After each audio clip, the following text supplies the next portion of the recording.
अस्सलामुअलैकुम गाइस, क्या हाल है? उम्मीद है सब ठीक ठाक होंगे, खैरियत से होंगे। आप देख रहे हैं सादी रिएक्ट्स यूट्यूब चैनल और आज मैं आपके लिए लेकर आया हूं जो लेटेस्ट वीडियो जो आपने मुझे रेकमेंड की थी कमेंट्स के अंदर और कहा था कि साद भाई आप इसके ऊपर लाजमी रिएक्शन दीजिएगा। तो वो वीडियो थी ज़फ़र ज़रेशवाला की। तो ज़फ़र ज़रेशवाला की अगर बात की जाए, उनके बहुत सारे इंटरव्यूज़ थे। तो दो भाइयों ने मेरे ख्याल में एक ही वीडियो को ज़्यादा मुझे कोट किया था कि आप उनका जो इंटरव्यू है ज़िंदगी विद रिचा के साथ जो इनका इंटरव्यू है उसके ऊपर लाजमी आप रिएक्शन दीजिएगा। तो और उसके ऊपर मैंने देखा तो कमेंट्स के ऊपर कुछ लाइक्स भी आए हुए थे, मतलब लोग चाह रहे थे कि इस इंटरव्यू के ऊपर जो है मैं रिएक्शन दूं। तो आपके कहने के ऊपर इनकी वीडियो ले आया हूं मैं। तो आइए चलते हैं, वीडियो देखते हैं और देखते हैं कि यार ज़फ़र भाई जो हैं वो किस टॉपिक के बारे में बात करते हैं, क्योंकि थंबनेल से तो ऐसा ही लग रहा है कि भाई नरेंद्र मोदी साहब के बारे में किसी तरह की डिबेट होगी। तो आइए चलते हैं, वीडियो देखते हैं।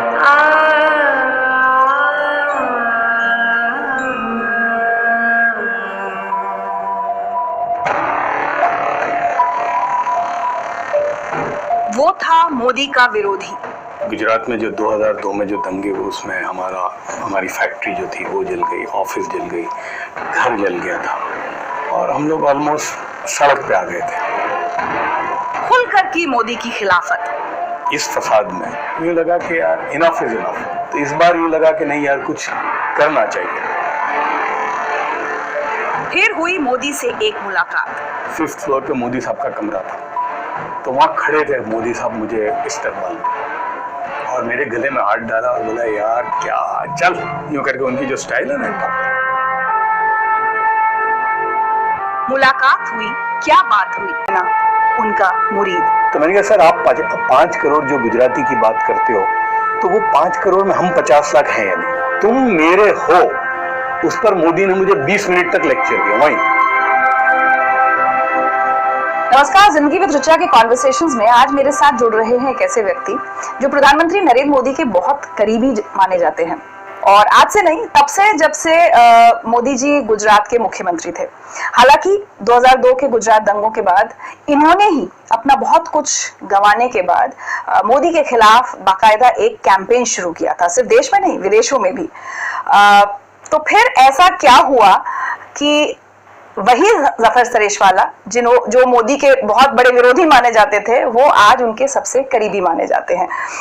और क्या वो करीबी अभी भी बनी हुई है जो गुजरात के मुख्यमंत्री रहते हुए मोदी जी के साथ थी इनकी? क्या आज देश के प्रधानमंत्री के साथ भी उतना करीबी रिश्ता इनका है?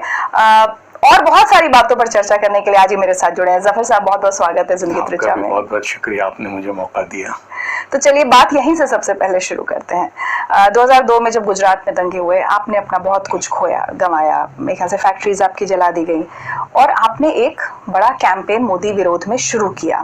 थोड़ा सा चाहूंगी तो उस कैंपेन के बारे में बताएं और उसके बाद क्या हुआ ऐसा कि आज अगर मोदी के समर्थकों का नाम लिया जाता है तो आपका नाम बहुत ऊपर आता है।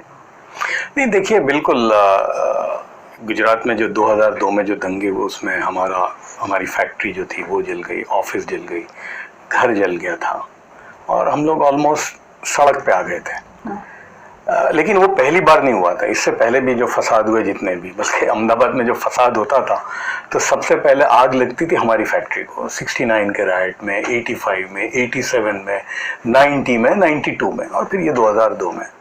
लेकिन ऊपर वाले की बड़ी मेहरबानी रही कि वो आग हमारे लिए हमेशा बाग बन गई, तो फिर खड़े हो गए।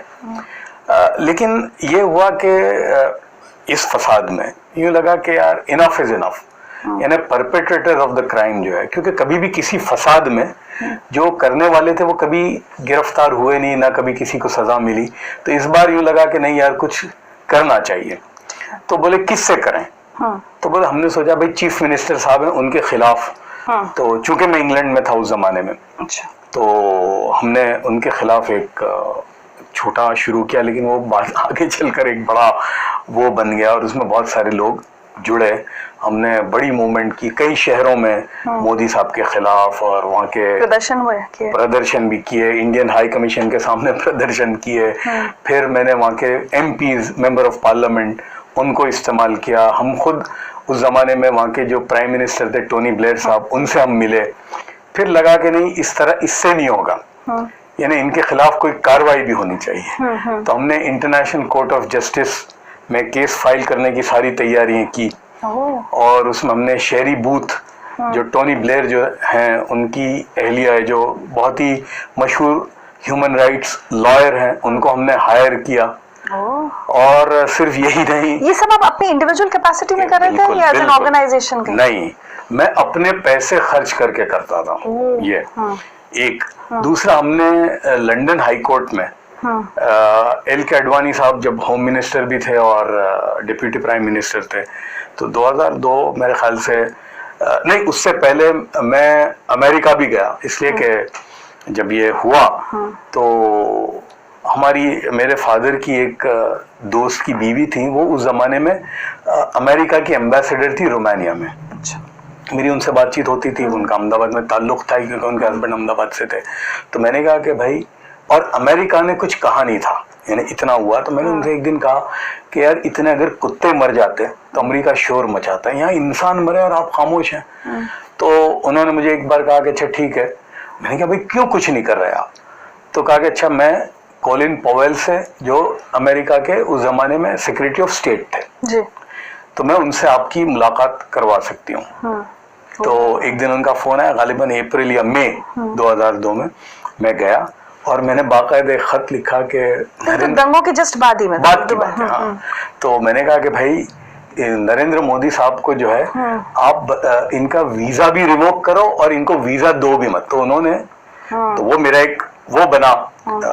और बाद में फिर मैंने अमेरिका में भी लोगों से मुलाकात की, अलग अलग शहरों में, बॉस्टन में, हार्वर्ड में, न्यूयॉर्क में, शिकागो में, और एक माहौल था। क्या चाहते थे आप? कि भाई यानी सजा होनी चाहिए लोगों को। अच्छा। यानी मोदी का क्या होना चाहिए? कि भाई नहीं, यानी कुछ होना चाहिए, ये नहीं था मुझे। अच्छा, मुझे कोई जाती दुश्मनी तो थी नहीं, उसूल की लड़ाई थी।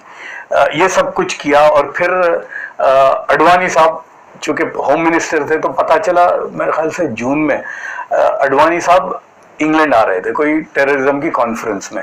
तो हमने अडवाणी साहब के खिलाफ लंदन हाई कोर्ट में पिटीशन दायर की कि this man should not be allowed to enter UK. बहरहाल वो भी किया। बाद में खैर वो केस डिसमिस हो गया। फिर अडवाणी साहब आए 6 महीने के बाद दोबारा, तो हमने उनके खिलाफ डेमोन्स्ट्रेशन किया बड़ा इंडियन हाई कमीशन में। ये सब कुछ किया और करने के बाद फिर वो मैजिक पिल आपको मोदी जी ने क्या दी कि आप बदल गए? ये हुआ कि एक संजीदगी से मैंने सोचना शुरू किया। तो मुझे एक एक्टिविस्ट की दुनिया दिखी तब कि भाई ये तो एक बहुत बड़ी, ये भी एक बड़ा बिजनेस है। मैं तो अपने पैसों से लड़ रहा था, लेकिन लोग, मैं नाम नहीं लेना चाहता, जो हैं इस मुल्क में, जो पूरी दुनिया में जाते थे। तो मुझे तब ये लगा कि यार मैं कारोबारी आदमी हूँ, मेरा इन्वेस्टमेंट बैंकिंग से मेरा ताल्लुक है। मेरी टीवी पे जो इंटरव्यू वगैरह आते थे, जैसे मैं एक्टिविस्ट बन गया था। यहाँ रुक रही हूँ आपको। इस दौरान आपके पास कहीं से भी ये कोशिशें नहीं हुई कि मोदी जी की तरफ से या सरकार की तरफ से आपको कहा जाए कि भाई क्यों ये सब कर रहे हो हमारे विरोध में? ये कोई एफर्ट कहीं से नहीं आया? फिर क्या हुआ कि दोबारा मोदी साहब इलेक्शन भी जीत गए दिसंबर में 2/3 मेजोरिटी से। और उसके बाद फिर मैंने सोचना शुरू किया कि भाई आखिर, और मैं इंग्लैंड में भी था, क्या आखिर क्या। तो ये हो गया था, इलेक्शन जीत गए। तब मुझे अहमदाबाद, और हाँ मेरे ख्याल से 2003 मई या जून में मुझे अहमदाबाद से फोन आने लगे कि यार जफर भाई, ये नरेंद्र सुना है कि मोदी साहब इंग्लैंड आ रहे हैं, वाइब्रेंट गुजरात का जो उन्होंने शुरू किया है, तो यार आप उनसे मुलाकात कीजिए और कुछ बातचीत का कोई रास्ता बनना चाहिए। ये मुझे लोगों ने वहां से कहना शुरू किया। तो मैं बड़ा वो हुआ कि यार मैंने तो लड़ाई लड़ी है, तो कोई मुझसे क्यों मिलेगा। तो हमारे इस मूवमेंट के जो सरबरा थे, जो हमारे जो मेंटोर थे, वो महेश भट्ट साहब थे एक। तो मैंने, और भट्ट साहब की एक बात मैं कहूंगा, वो बड़े ईमानदार हैं राय देने में, हालांकि लड़ाई लड़ रहे हैं। तो मैंने भट्ट साहब को फोन किया कि यार वो लोग मुझे फोन करते हैं कि मोदी साहब आ रहे हैं और उनसे मिलना चाहिए और बातचीत करनी चाहिए। अच्छा, उनको मालूम था। तो मैंने भट्ट साहब को फोन किया कि यार ये लोग इस तरह से कहते हैं और मोदी से मिलना चाहिए कि नहीं। तो भट्ट साहब ने मुझे सोच के कहा कि यार देखो, हमारी लड़ाई जो है मोदी से, वो कोई जाति तो है नहीं, उसूल पे लड़ रहे हैं। और ये लड़ाई में भी एक वक्त आने वाला है कि आपको मोदी के साथ बैठना पड़ेगा टेबल पे। तो यूं समझो कि वो ऑप्शन अभी ले लो। ठीक है। तो बोले कोई हर्ज नहीं है मिलने में। तो मुझे एक हिम्मत आई कि चलो।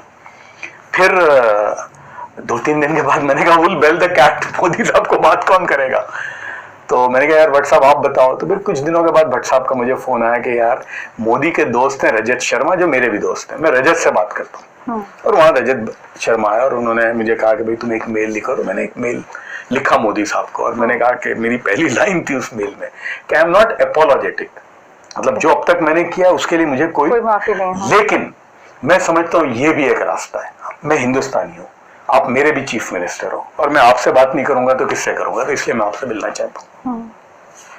तो और मुझे मालूम है कि मोदी साहब के जितने एडवाइजर थे उस वक्त सबने कहा कि मत मिलना इससे, ये जफर सरेश वाला बहुत डेंजरस है। उसे एक तो बड़े अभी अधिकारी बने, बाद में वो कहते हैं कि मैं लिख के देने वालों में से था, लेकिन वो मोदी साहब ने खुद तय किया कि नहीं मिलना चाहिए। हालांकि उनको एडवाइस सबकी ये थी कि भाई इससे क्यों मिलते हो, उन्होंने तय किया। तो हमारी ये बैक एंड फोर्थ हो रही थी और ये हुई। फिर मोदी साहब ने मुझे कहा फलां जगह पर, तो मैंने कहा नहीं मैं आपसे तन्हाई में मिलना चाहता हूँ। तो वो एग्री हो गए।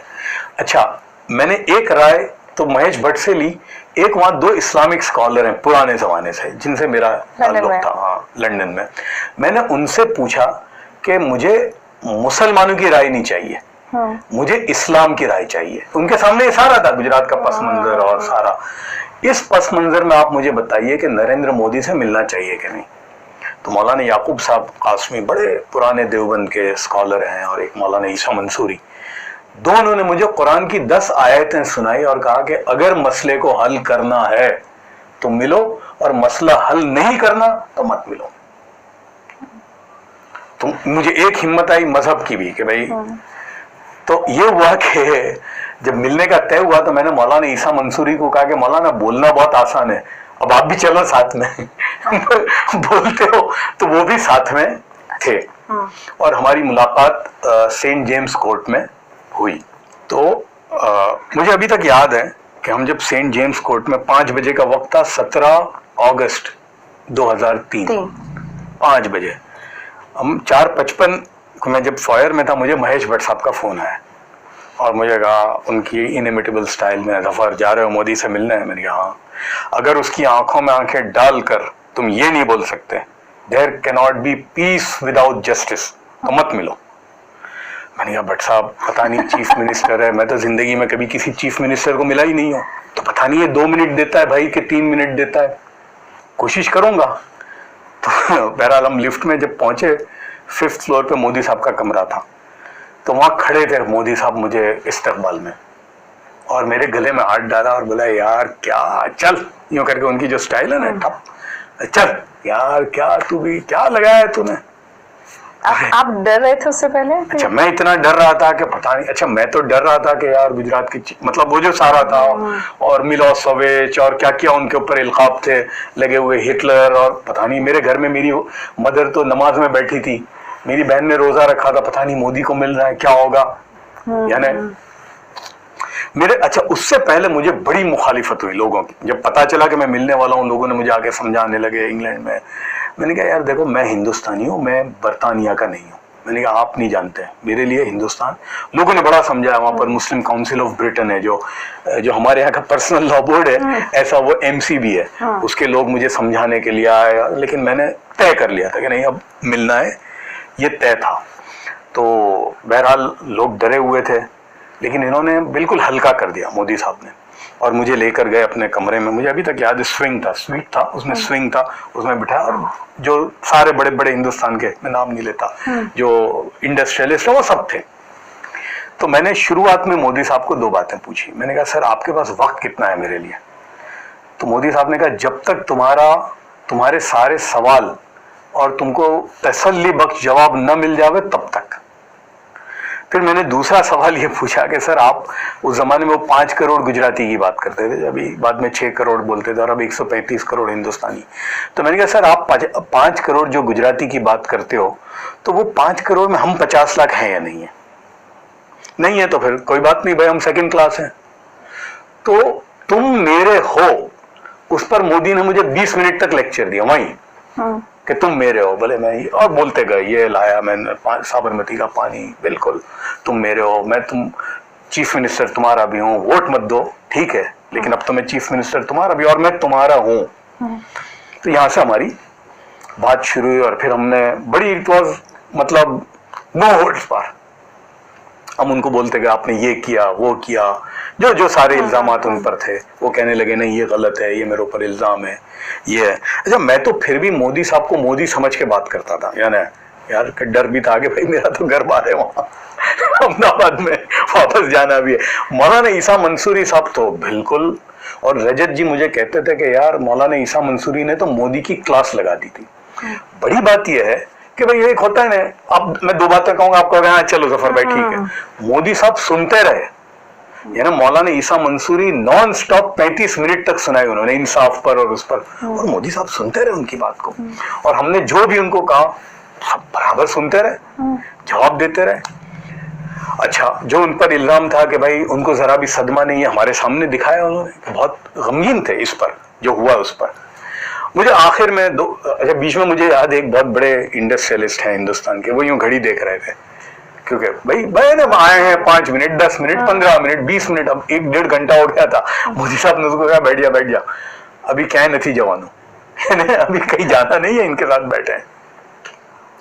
तो बहरहाल होती गई। फिर आखिर में मुझे उन्होंने ये कहा कि अच्छा चलो सब बात छोड़ो, let's come to brass tracks. अभी क्या प्रॉब्लम है तुम्हारा? कौन सी जमीन है या कब्रिस्तान है मुसलमानों की जो हिंदुओं के कब्जे में है? कौन मुसलमान है कि जिसको कॉम्पनसेशन नहीं मिला हो?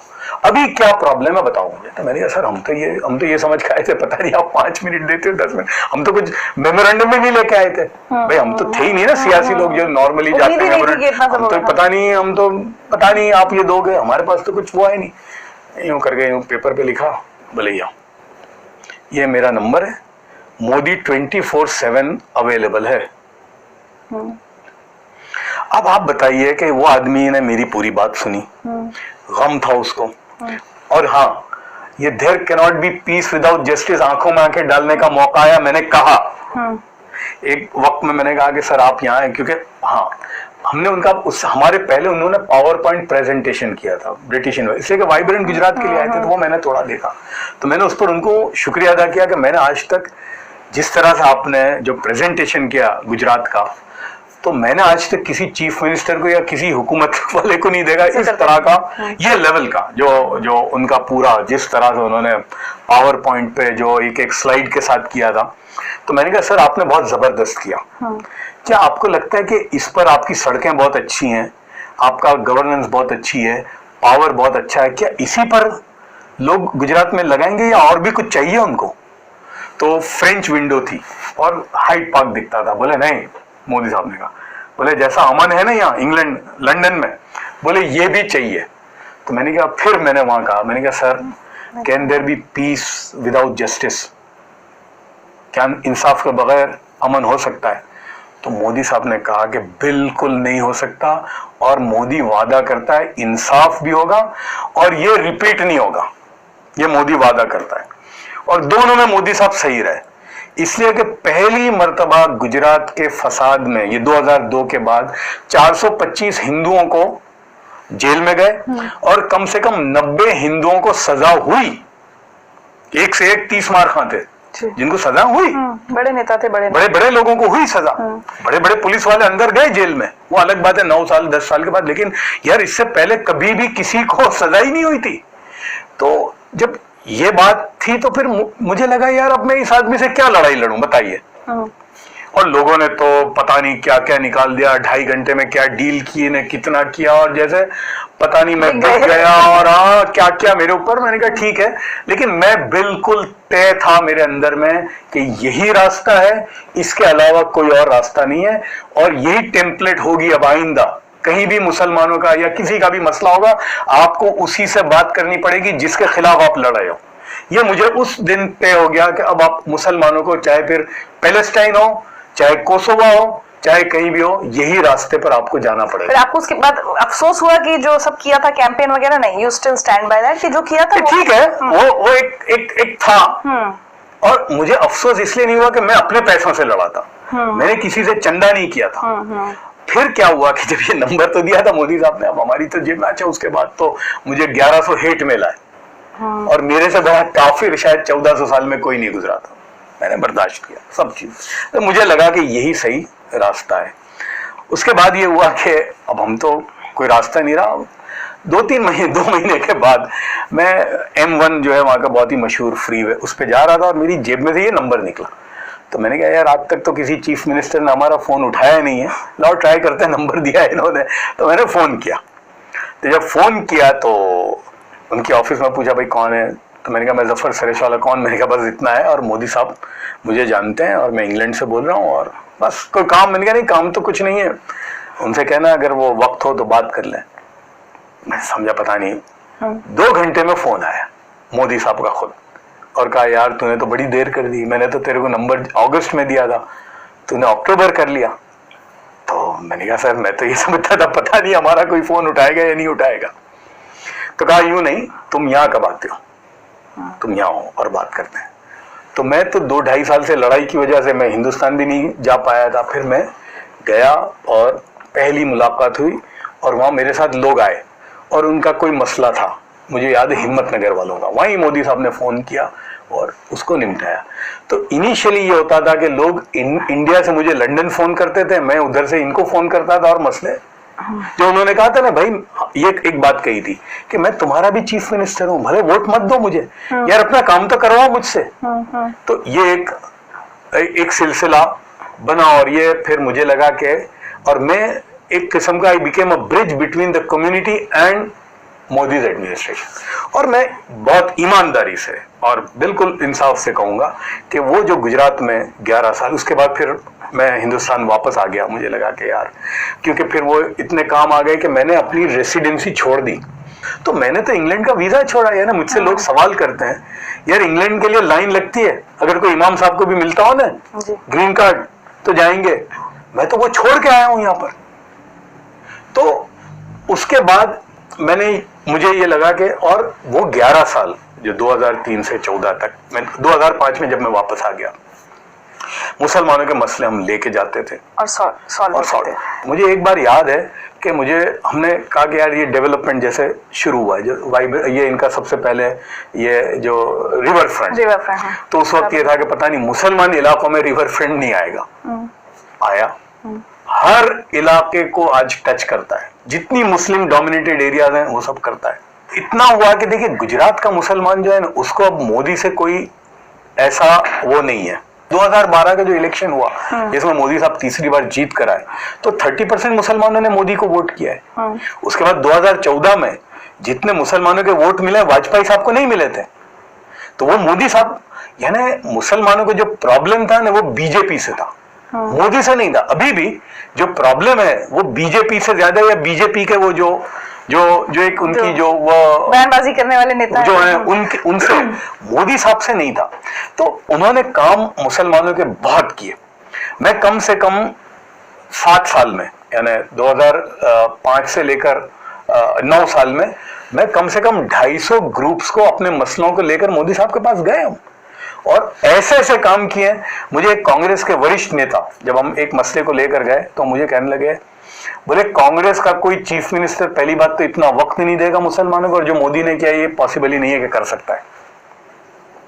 तो वो वही फिर 2014 में आए, और तो देखिए मेरा रिश्ता जो है उनके साथ नॉन पॉलिटिकल था, कभी भी, तब भी और अभी भी, और वो अभी भी बिल्कुल वैसा है। यानी मुझे अब चूंकि प्राइम मिनिस्टर हैं तो वो बात नहीं है, लेकिन फिर भी मैं बहुत सारे जो काम करता हूँ उसमें पूरी, मैं वहीं आना चाह रही थी। आर्टिकल्स आपके बारे में पढ़ रही थी तो भाई कि गुजरात के मुख्यमंत्री स्पीड डायल पे उनका नंबर था आपके पास।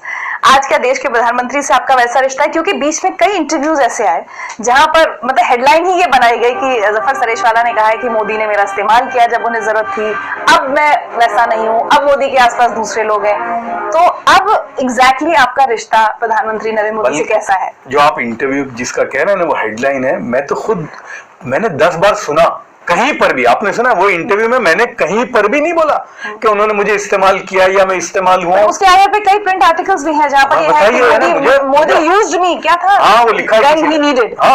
हालांकि वो हेडलाइन पर।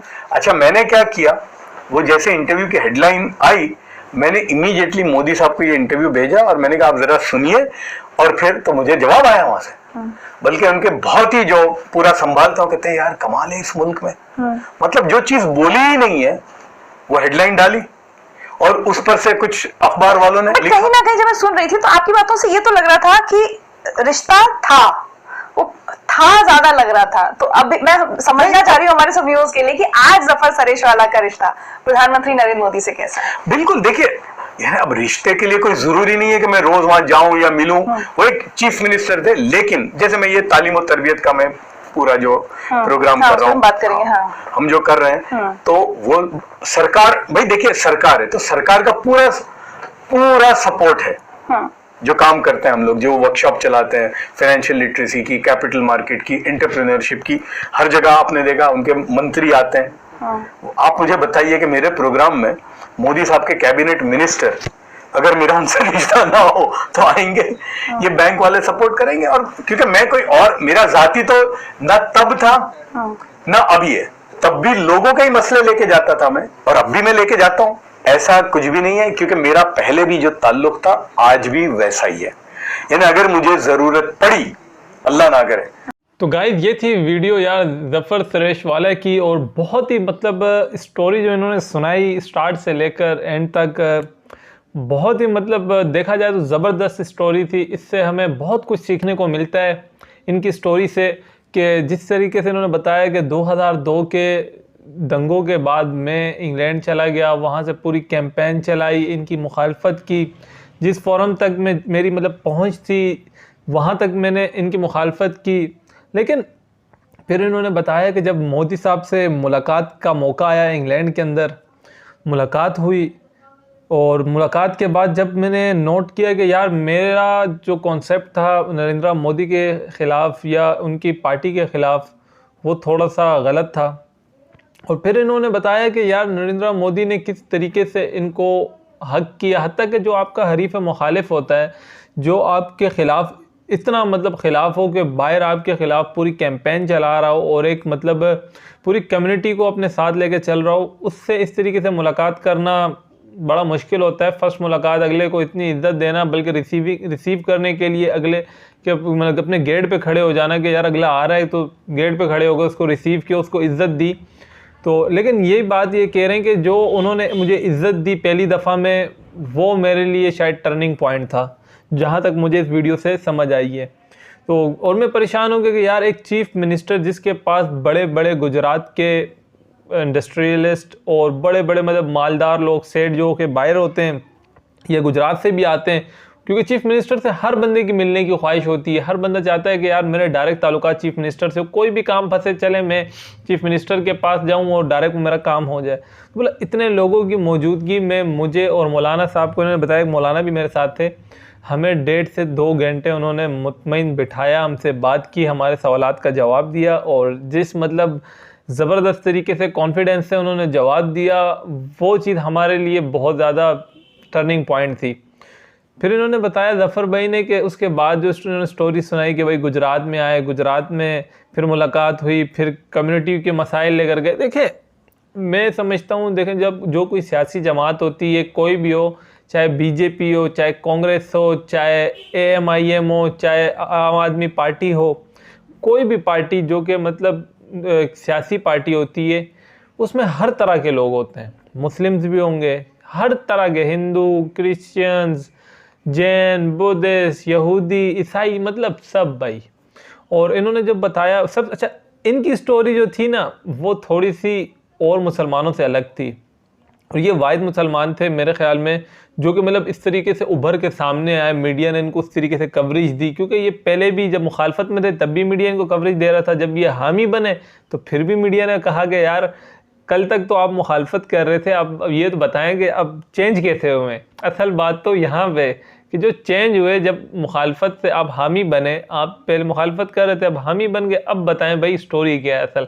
तो इन्होंने बताया कि यार एक ऐसे बंदे के साथ जिसके साथ आपके नज़रियात की लड़ाई हो, नज़रियात के ऊपर आपकी जंग हो, उसके बारे में आपका नज़रिया चेंज हो सकता है, क्योंकि आप जब उसके साथ डिबेट करते हैं, आप उसकी सुनते हैं, कुछ अपनी सुनाते हैं, तो फिर आप तय कर लेते हैं कि यार ये गलत है या मैं गलत हूँ। कई दफ़ा ऐसा होता है कि वन साइडेड स्टोरी सुन के मुखालफत स्टार्ट होती है, जब सेकंड साइड की स्टोरी सुनी जाती है तो बंदा कहता है यार मेरे से गलती हुई है। तो और ये बड़ी बात है कि यार अपनी गलती को तस्लीम करके फिर जितनी उनकी मुखालफत की उससे ज़्यादा सपोर्ट भी ज़फ़र भाई कर रहे हैं अभी बीजेपी की। और फिर इन्होंने आखिर में जो इंटरव्यू में सवाल पूछा गया यार कि अभी भी क्या आपके नरेंद्र मोदी साहब के साथ उस तरह के ताल्लुकात हैं कि जो सीएम के वक्त थे। उन्होंने कहा कि देखें जब प्राइम मिनिस्टर बंदा बन जाता है तो उसके ऊपर जिम्मेदारियाँ बहुत ज़्यादा होती हैं, वो फिर एक स्टेट से निकल के पूरे कंट्री का होता है। तो जहाँ पे गुजरात एक रियासत है, रियासत का वज़ीर आला के पास उस तरीके की मसरूफियात नहीं होंगी जो कि एक प्राइम मिनिस्टर इंडिया के पास होंगी, जिसके नीचे बहुत सारे बड़ी स्टेट्स आ रही हैं, ठीक है। और इतना बड़ा अवाम और इतनी बड़ा रकबा और इतने ज़्यादा वज़ीर, इतने ज़्यादा मशीर। और आज यहाँ पे मैं तो समझता हूँ कि प्राइम मिनिस्टर नरेंद्र मोदी जो है अगर एक एक सूबे में भी एक एक दिन के कामों का इफ्तिताह भी करें ना तो 365 दिन तो उनके इसी में गुजर जाने, क्योंकि इंडिया बहुत बड़ा मुल्क है ना यार। इस वजह से वहाँ पे फिर जिम्मेदारियाँ ज़्यादा हैं, काम ज़्यादा है। और फिर जिस तरह ज़फ़र भाई ने कहा कि लेकिन अभी भी मुझे यकीन है कि अगर 1 घंटे में मैं फ़ोन करूँ तो 1 घंटे के अंदर मुझे बैक कॉल आ जाएगी। बात यह है कि बहुत अच्छी बात है यार, इस तरीके के मतलब लोग होने चाहिए। और पॉजिटिव बात, पॉजिटिव थिंकिंग, जब तक मतलब इन्होंने बात की कि भाई जब तक अमन और इंसाफ नहीं होगा तब तक अमन नहीं हो सकता। जो सबसे अच्छी इनकी पूरी मतलब उस डिबेट की मुझे बात अच्छी लगी वो ये थी कि जब तक इंसाफ नहीं होगा तब तक अमन नहीं हो सकता।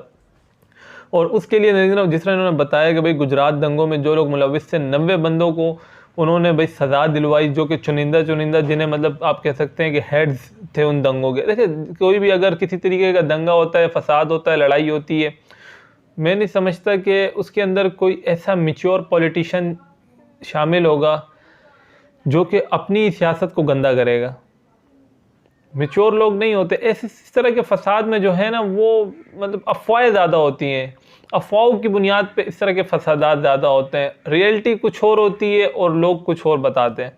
तो गाइस ये थी वीडियो यार, इनकी बहुत ही ज़बरदस्त स्टोरी लगी और यकीन माने मज़ा आया पूरी वीडियो देख के। जैसे जैसे वीडियो आगे बढ़ रही थी तजस्सुस बढ़ रहा था आपके भाई का। तो मिलते हैं इंशाअल्लाह ताला फिर नेक्स्ट वीडियो में। अस्सलाम।